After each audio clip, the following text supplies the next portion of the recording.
Energy Disruptors. Please welcome to the stage Susan Cain, co-founder and chief revolutionary at Quiet Revolution.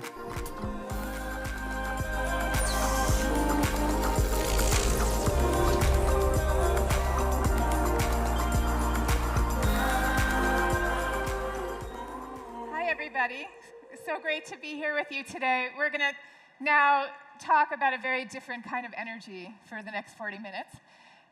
We're going to talk about the power of introverts in this decidedly extroverted culture of ours. And I thought that I would start off by just telling you a quick story, because people often ask me how it is that I came to be so passionate about this topic in the first place. And I'm sure this is true for many of you, too, who are really passionate about the things that you do, that you can trace the roots of that passion early in your childhood. And that's how it is with me. So I'm going to tell you this story about the time that I was 9 years old. And I went off to summer camp for the first time. And my mother packed for me a suitcase full of books, which in our house was a very natural thing to do if you were going off to the woods for 8 weeks. I came from this very quiet and scholarly family. And I had this vision that I was going to get to camp and be surrounded by my new friends, and we would be sitting and reading our books in our matching pajamas. But I got there and was confronted with a very different prospect, which was a counselor who greeted us and told us that she was going to teach us a cheer, which we would then be performing for the rest of the summer. And the cheer went like this. It went, R-O-W-D-I-E, that's the way we spell rowdy, rowdy, rowdy, let's get rowdy. So I could not figure out for the life of me, why were we supposed to be so rowdy? And why did we have to spell this word incorrectly? But I just did the cheer, I kind of grew to like it, and I did my best approximation for the rest of that summer of a rowdy and gregarious camper. And I did that then through also the rest of my childhood and into my young adulthood as well, so that I actually went and practiced law on Wall Street for almost a decade before I became the author that I had always longed to be. And this was in large part because I was so accustomed always to kind of not paying attention to my own preferences of how I wanted to spend my time, and instead trying to be this kind of more out there, alpha, extroverted person that we all get so many messages in our schools and in our workplaces we are supposed to be. And that's really why I'm here with you today, talking about innovation in the energy industry and how to set up our workplaces in a way that really work for everybody. We've got to understand this dynamic. Now, for many introverts, they're just constantly kind of not using the best of their energy and instead trying to be somebody else. But I just kind of want to give you a quick idea of what it looks like when people are really doing what they're meant to do. And so I'm just showing you now 3 well-known introverts. We've got Albert Einstein on the left, who famously said, "It's not that I'm so smart, it's that I stay with problems longer." And then J.K. Rowling in the middle there, who, of course, gave us the Harry Potter series, which came to us through a very solitary, thorough, and methodical kind of process. She first got the idea for these books when she was sitting alone on a train, gazing out at a field full of cows, and suddenly had the idea for this boy wizard. But she didn't kind of rush off and just dash pen to paper. She spent the next 5 years carefully plotting out the world of this wizard, and only when she was done with that process did she release it to the world. And then, of course, on the right there is Warren Buffett, who's well known, really, for working really well with his managers and so on, and also for sitting down for hours at a time poring over financial documents. And it's that aspect, it's the solitary work, it's the deep thought, it's the sitting for hours at a time and plotting things carefully that we're not paying enough attention to right now in our rush towards innovation. I think we kind of miss out on that aspect. Now, it's also important to remember, right, that we need both kinds. We need the yin and the yang. And so this is a picture of a young Steve Jobs and a young Steve Wozniak. And when we think about the growth of Apple and the innovation that that was, we tend to think of the moment that Steve Jobs entered the story. And we forget that Apple really began when Steve Wozniak, who was a very shy and solitary engineer, would sit night after night by himself in his cubicle at Hewlett-Packard, where he was working at the time on calculators. And he had this dream of a personal computer that anyone could use. And so he would sit there night after solitary night until he had finally had his eureka moment and designed this prototype. And it was only then that he brought it to his friend Steve Jobs, who was kind of like, holy moly, look at what we've got here. We've got to turn this into something big. And so it was the two of them together that created Apple. And when you look around at many of the companies that are doing really well, you see these kinds of yin and yang pairings. And sometimes they happen consciously, and sometimes they happen unconsciously. But we need to make sure that they happen. Okay, now, I want to get each of you thinking about who you really are, and where do you fall on this introvert-extrovert spectrum. And in my book, Quiet, I've got this personality test that I developed based on some years of research. And we don't have time right now to get into that whole test. So we're going to get at this in a more unorthodox way. I just shared with you a story from my childhood that I think tells you a lot about who I really am. I'm going to ask you now to break up briefly into groups of 4 and share with your group a story that tells who you really are. And then we're going to ask each group to select the most poignant and personal and private of these stories and share them with the room as a whole. And from this collaborative group process, a larger truth will emerge. And I'm just kidding, you guys. I am just kidding. We're not going to do any such thing. But with apologies for having put you through those brief moments of discomfort, because some of you were clearly like, how can I get out of here right now? Hopefully it makes the point that we introverts kind of feel forever obliged to be participating in these kinds of group exercises, the utility of which often eludes us. And this is not to say that introverts don't like working in groups and like working for the greater good, because we do, and we know this from management research too. But it is to say that we like the kind of work where everybody gets to go off and focus on their piece of it, get into a state of deep thought and deep flow, and then come back to the group to share in some kind of coherent way what it is that everybody has come up with. And we're going to talk a little bit later about ways of doing exactly that. But first, I really do want to get you thinking about who you are. And I promise from now on, no more trick questions. So I'm going to ask you just to consider that you have been at a party. Imagine it's a fun party with company you truly enjoy, and you've been there for about 2 hours. And ask yourselves, how do you feel at the end of those 2 hours? Now, if you're an extrovert, and many of you will have heard this before, and this is where we have a very different take on energy for this particular talk, because if you're an extrovert, it's as if you have an internal battery that is getting energized and recharged by those 2 hours. And so the end of the 2 hours comes and you're looking for more. And if you're an introvert, it doesn't matter how socially skilled you are, and it doesn't matter how much fun you might have been having, but your battery is draining of energy, and you are starting to wish that you were home in your pajamas. And so this idea of the battery, this internal battery that we all have, it's a fantastic kind of easy metaphor to use.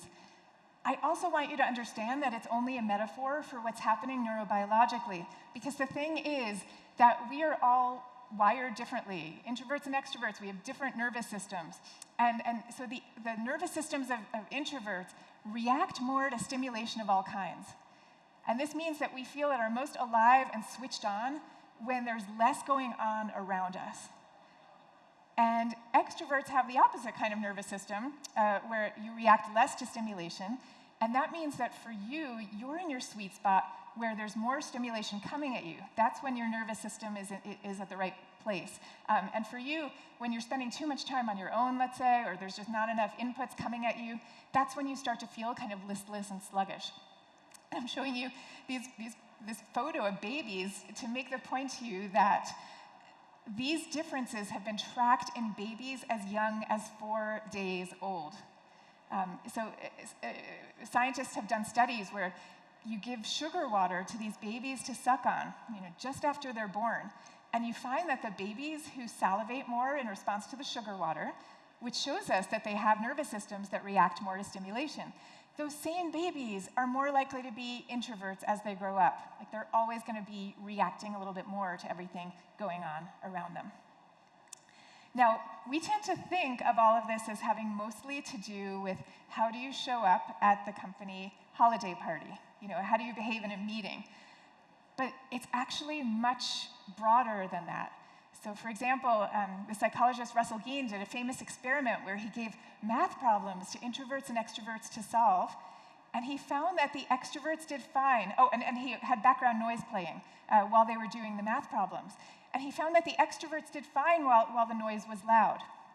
And the introverts did much better when the background noise was softer. And so for those of you who are thinking, okay, how do I design my workspaces? What should my teams look like? How do I make these next great steps happen? I want to say to you, this research is really profound because it's telling us that there's no such thing as a one-size-fits-all environment. There's no such thing. If you want your people creating at their best, interacting with each other at their best, you have to situate them in environments where they can choose the amount of stimulation that's coming at them at any given time. And you should start paying attention to this in yourselves, because regardless of which way you tend to go, you're going to notice now that your craving for stimulation fluctuates throughout the day. And if you start paying attention to this and taking a quiet walk when you need to tone it down and calling a friend when you need to tone it up, you can be in your sweet spot a lot more of the time. Okay, now, one of the questions people ask me probably the most is, okay, how do we show up for each other in meetings? I have these meetings, and extroverts are doing all the talking, and the introverts are doing none of the talking, and I want to hear from everybody, and so what should I do? And this is a topic that we could talk about all day long, but I'm just going to give you briefly, I'm going to give 2 tips for the introverts in the room and 2 tips for the extroverts in the room. And before I do that, let's just get a quick show of hands. How many of you would consider yourselves introverts?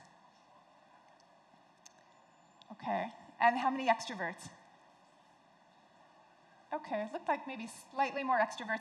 There are some of you who didn't raise your hand at all, and it may be because you're ambiverts, which is the word that psychologists have coined for people who are kind of in the middle of the introvert-extrovert spectrum. And I often think that you have the best of both possible worlds. So, okay, but what do we do about meetings? Tips for the introverts first. Before you even get to the meeting, think about what you want to say, think about the point you want to make, and give yourself a nudge to speak up early, which is probably not natural to you, but you need to know that the ideas that get advanced early tend to become anchoring ideas.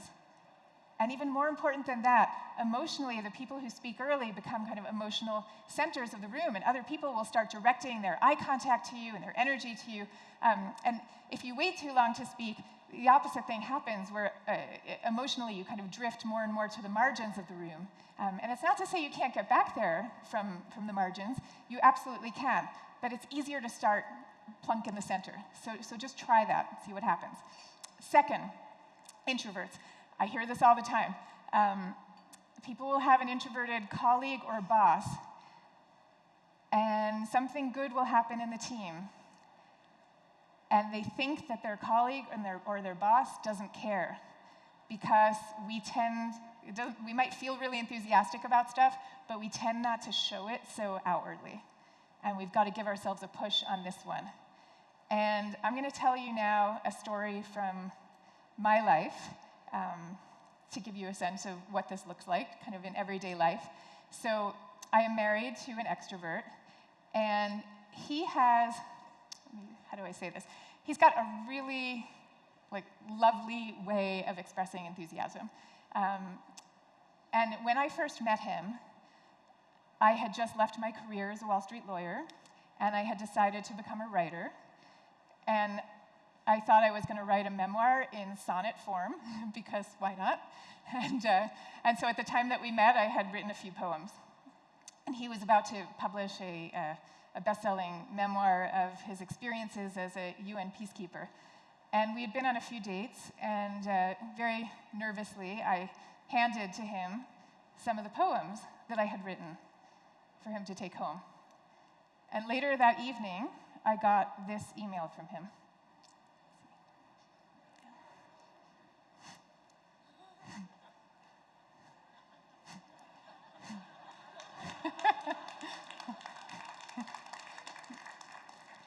Can you all see it on this side of the room? Oh, shoot. Gosh, I don't know if I can do it justice, but it's this email of incredible encouragement, and I'm sorry that you can't see it from where you are. And that was when I first started writing. And then when Quiet came out and it first hit the bestseller lists, he was jumping up and down, he was ululating, he was planning a book party, and I was just as excited as he was, it being my book, right? But my version of expressing that was more like, this is great. It was much more muted. And so what I always find with him is that that's all well and good when something good happens for me. But I always have to remember that when something good happens for him, I have to give myself that extra little push to show that enthusiasm more outwardly, because that's the way he is programmed to see it. And then he, of course, by the same token, has to remember that I never express it quite the way he does, and that's okay too. And so you see how, with all this stuff, having awareness of it and getting to a point where you've got enough comfort with each other to talk about how you express these things can do away with what can become years of misunderstandings. And so I would urge you to do this not only in your marriages, but also in your teams. Okay, now 2 tips for the extroverts. You guys can stand to curb your enthusiasm a little bit. And I will invoke the example of Sheryl Sandberg at Facebook, who's a very strong extrovert, and who actually hired a coach to help her to speak up less at meetings, because she really sincerely wanted to hear what other people had to say, and she's so irrepressible that she kind of was taking over and not hearing from everybody.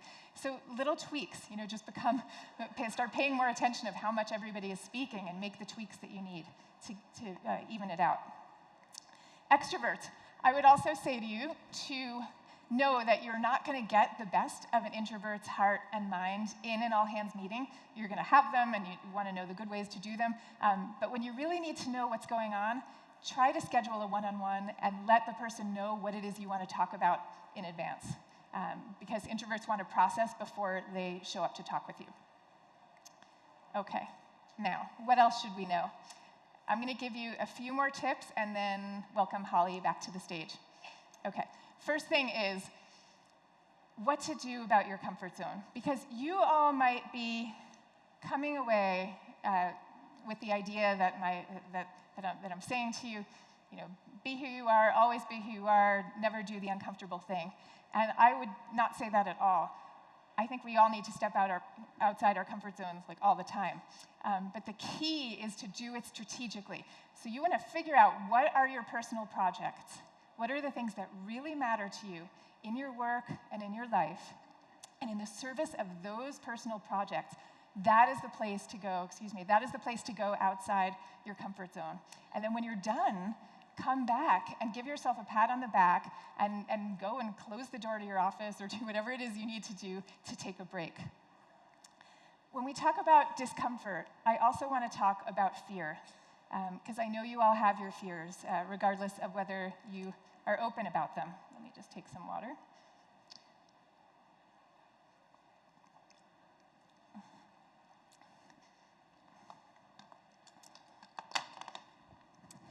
So my fear had always been a really deep-seated fear of public speaking. And during the years that I was a Wall Street lawyer, I gritted my teeth through it. And then this book was coming out that I had spent 7 years working on and that I was absolutely passionate about. And I really, really wanted it to happen. And so I didn't want my fear to stand in the way. And so I embarked then on what I called my year of speaking dangerously. And if you look at the psychology of extinguishing fear, the way that you have to do it is to expose yourself to the thing that you fear in really small doses. So you can't begin by giving a TED Talk. So in my case, I started out by going to a seminar for people who had this particular fear. And the way it worked, on the first day, you would show up, you would say your name, sit back down, declare victory, you were done. Then you'd come back the next day, or the next week, and this time you would go to the front of the room and people would ask you some easy questions, like where did you grow up and where did you go to school? You answer the questions, sit back down, you're done. And little by little by little, in this way, you can become accustomed to the thing that had previously, for whatever reason, horrified you. And so I'm sharing this with you because any fear you've got, you can do this. And if you don't have these fears yourself, I am sure you've got super talented colleagues and mentees who do, and you can use this to help them. Okay, the next thing for you to know. I'm guessing, how many of you have read the book Good to Great? Okay, so a lot of you. And so you know this was a book by Jim Collins that was based on a landmark study that he did looking at the top best-performing companies in the country at that time. And he wanted to figure out what set these companies apart from their more mediocre peers. And he found that every single one of these 11 companies was led by a CEO who was described as having two characteristics. The first one was a fierce sense of will and dedication to that company and its projects. And the second one was that each of these CEOs was described by their peers as quiet, unassuming, low-key, soft-spoken, and even shy. And I think if we're honest, we will say to ourselves that that's not the constellation of traits that we normally think of as belonging to an effective leader. And yet these were the traits possessed by every single one of these people. And if you've been looking at this stuff and this data for as long as I have, it's not as surprising. And the reason is that introverts tend to get really focused on and passionate about one or two or three things in their lives. And so if you get introverted colleagues or mentees or whatever who are really into what they're doing and very talented, these are the people who may not be seeking leadership for its own sake, but they will end up building expertise and inspiring trust and acquiring knowledge. And they end up ascending to leadership positions through this kind of alternative channel, you can almost think of it as. And they end up becoming very effective leaders. So I would ask each of you, just as you're sitting here right now, to think to yourselves of at least one person you know, and it could be you, could be someone in your companies, but someone you know who is super talented and who we might be dismissing as being not a so-called natural leader. And what could you do to get that person where they need to be? What are the fears that you could help them extinguish little by little over time? What are their ambitions? Because we often mistake quiet people for being less ambitious when in fact there's no correlation. What could we do? And then finally, I'm just going to end exactly where I began, which is with that suitcase full of books that I took with me to summer camp all those years ago, and that I still have with me now. Every time I travel, I've got it in my hotel room right now, a suitcase full of books. I was saying this a few weeks ago to a group at Amazon who I was speaking to, and when I came down off the stage, this whole gang of engineers came up wanting to talk to me very anxiously, and so I was interested to hear what it was, but they just wanted to know, why are you not using a Kindle? But I do have my suitcase full of books, and I want to ask you to think to yourselves about what is the thing that you carry around with you in your suitcases everywhere you go. And of course, I mean this metaphorically, not necessarily literally, but really, like, what is the thing that matters so much to you that you take it with you everywhere, in your hearts and your minds. And for the introverts in the room, it's probably pretty natural for you to identify those things, but then to kind of hold them close and guard them carefully. And that's fine. But I hope you'll take those things out every so often and show them with the world, share them with the world, because the world needs you and it needs the things that you carry. And for the extroverts in the room, I think for you it'll be relatively easy, let's say, to take those things out and grace us with your joy and enthusiasm. But to all of you, I'd like to say, may you all have the best of all possible journeys, and may you have the courage to speak softly. Thank you. Thank you. Thank you, Susan. Would you like to take a seat down over there? What a wonderful talk. Thank you so much, Susan. I can't tell you how excited I've been for this session. If you haven't already watched Susan's TED Talk on the power of introverts, it's one of the most watched TED Talks of all time. It's brilliant. If you haven't devoured Quiet yet, as I have, there'll be an opportunity to get a book once we finish this session during the break. Susan, I wanted to ask you, when you launched this book, it felt like we awoke as a global community to introverts for the first time. And I wonder how it is we could have gone so long without understanding this dynamic that's in every workplace, every home, so many relationships. How was it this had gone unacknowledged for so long? I know, it's such a funny thing, right? I think it's because there has historically been, and mercifully it's starting to go away now, but there has historically been a stigma associated with introversion. And I will tell you, I really felt this during the years that I was researching and writing my book. You know, when I first started this project, I thought I was working on this highly idiosyncratic project that I would be lucky if a few people were interested in. And during the years I was writing it, I would go to dinner parties, let's say, and people would say, what are you up to? And, you know, there was a kind of weird silence that would fall over the room when you would explain, you're talking about introverts. Like, people didn't know how to follow the conversation. They didn't know how to follow the conversation, and there was a discomfort around it. And then my book came out in 2012. I gave my TED Talk right after that, literally probably about 3 weeks later.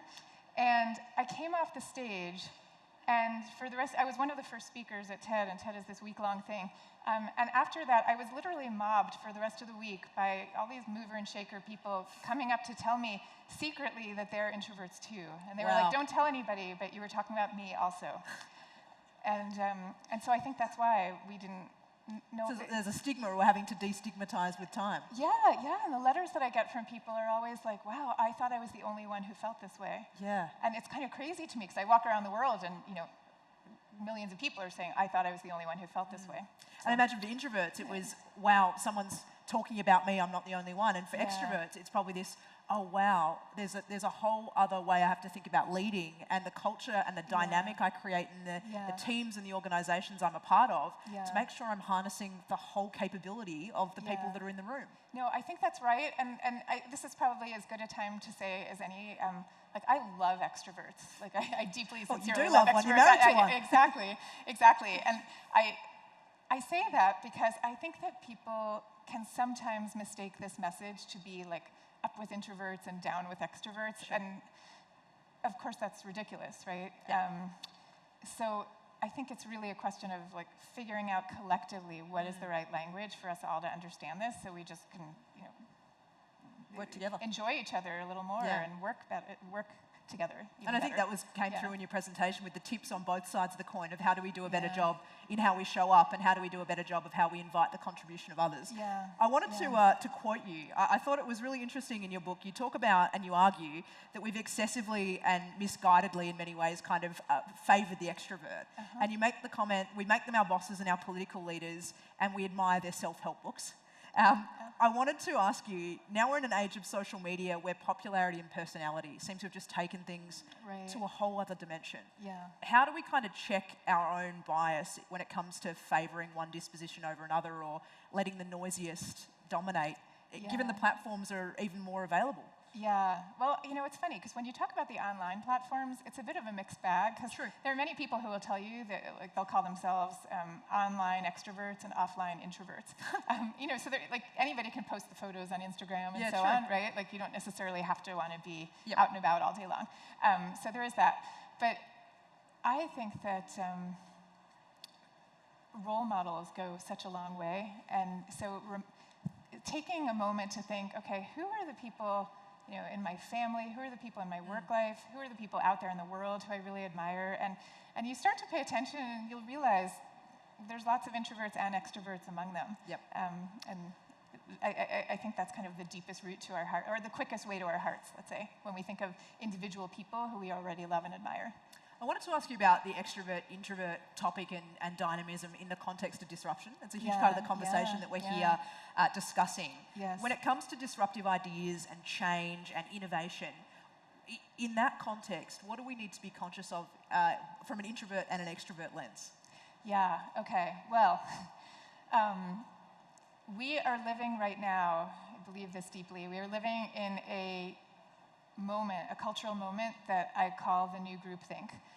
We're under a kind of collective delusion right now that all ideas emerge from a very collective and gregarious process.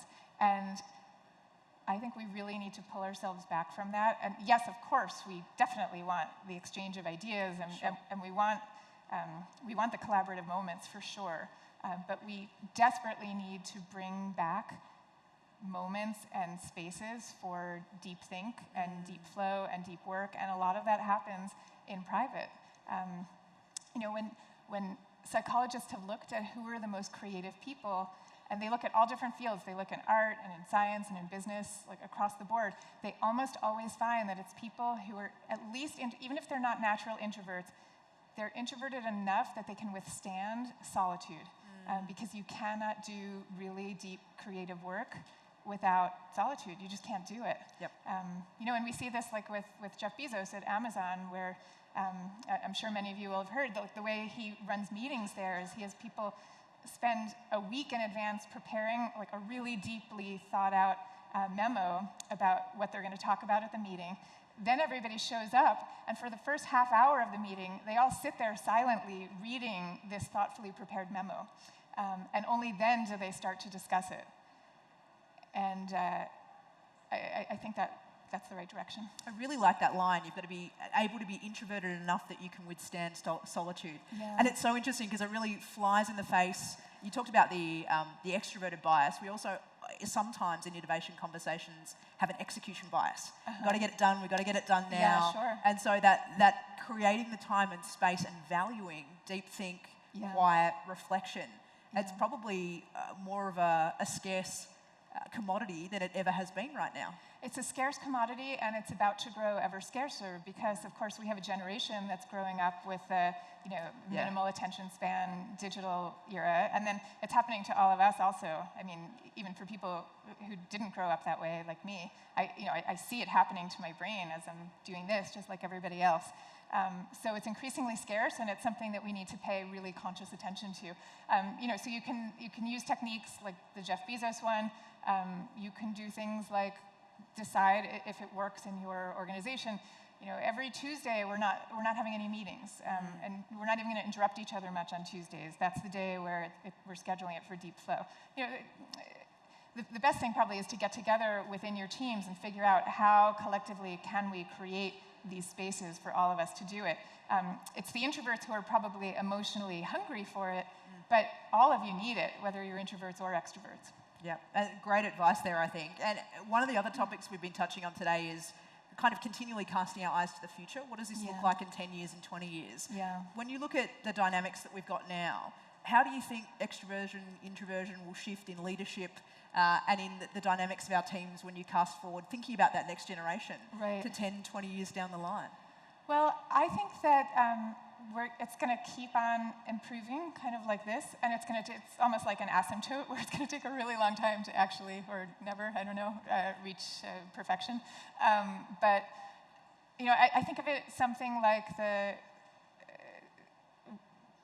incorporating women into the workplace the way we should be. You know, we're so much better than we were 30 years ago, and we have so far to go, and I think it's something like that. So it's kind of broadening our diversity and inclusion conversation to think about different styles of working, thinking, as well as gender, culture, you name it. Yeah, and really putting it consciously on the calendar. So when we talk about diversity and inclusion, we should be thinking deeply about temperament. Like, I'll tell you, like, I first started thinking about this, I think for real, when I was a Wall Street lawyer, and I was really interested in women's issues. And so I was always thinking about, like, how do people behave at meetings, and who's taking the floor, and so on. And I started to realize about halfway through, when I discovered the Myers-Briggs test that we were talking about backstage. The awakening that provided for both of us. Yeah, I started realizing that the only language that we had in the law firm where I worked for talking about these questions was the language of gender, and to some extent the language of ethnic diversity and so on. But it seemed to me that the biggest factor that was influencing these issues was introversion and extroversion, and there was no vocabulary for it, there was no space to talk about it. We need to really put this front and center. Ladies and gentlemen, I could talk to this woman for hours. We've been given such a treat having Susan Cain here. And do not worry, we're going to have her back for a panel discussion this afternoon, so plenty more opportunity for questions. Please, during your break time, send them through with the hashtag EDU2018. But can you join with me in thanking Susan for a phenomenal presentation? Thanks, all of you. Thank you.